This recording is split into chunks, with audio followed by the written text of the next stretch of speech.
18 semaines.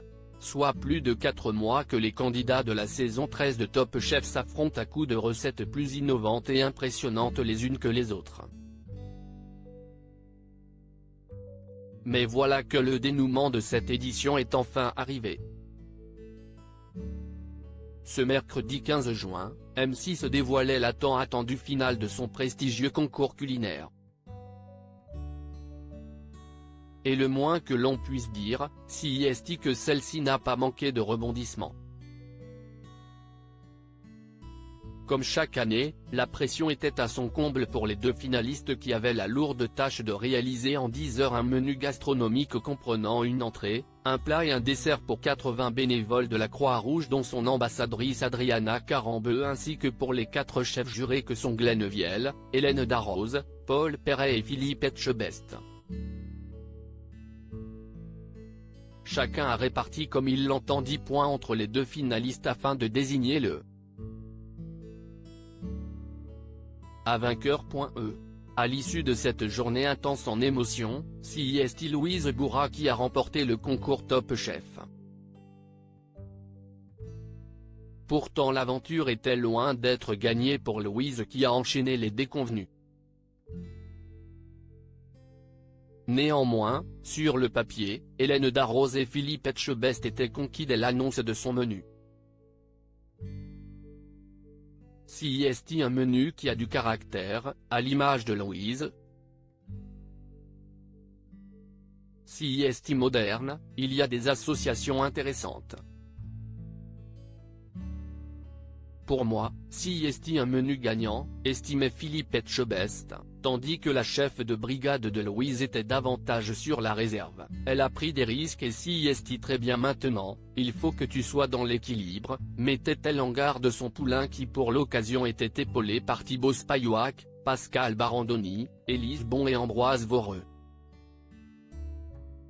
Arnaud qui, lui, était aidé par Lilian Douchet, Michael Brour, Sébastien Renard et Lucie Berthier. Jean Barra a opté pour un menu simpliste autour de sa Belgique. Il s'est basé sur des plats populaires qui sont revisités. Maintenant pour avoir une belle surprise avec un menu comme ça, il faut une exécution parfaite et des goûts profonds. C'est le seul moyen avec un menu aussi classique de passer ce soir, a d'ailleurs expliqué Paul Perret.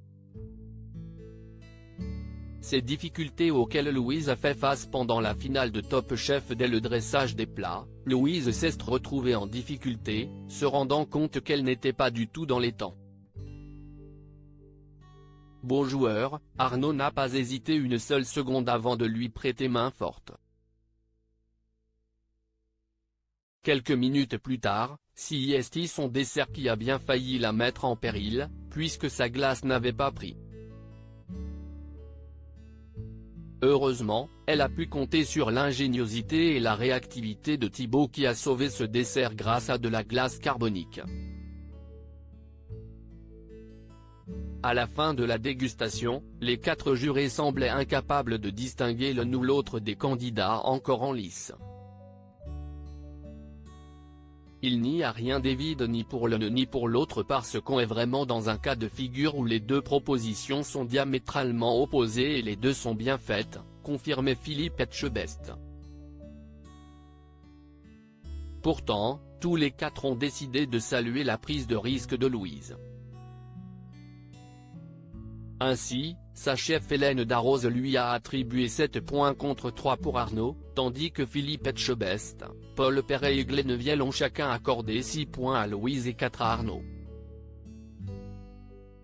Avec leur seule voix, c'est Louise qui remportait Top Chef, devenant la 3e femme seulement à obtenir ce titre après Stéphanie Lequelec et Nao Eldeno. Verdict confirmé par les 80 bénévoles de la Croix-Rouge qui l'ont sacrée gagnante avec 56,19% des voix contre 43,81% pour Arnaud qui ne s'est pas imposé comme premier Belge à remporter le prestigieux concours culinaire de M6.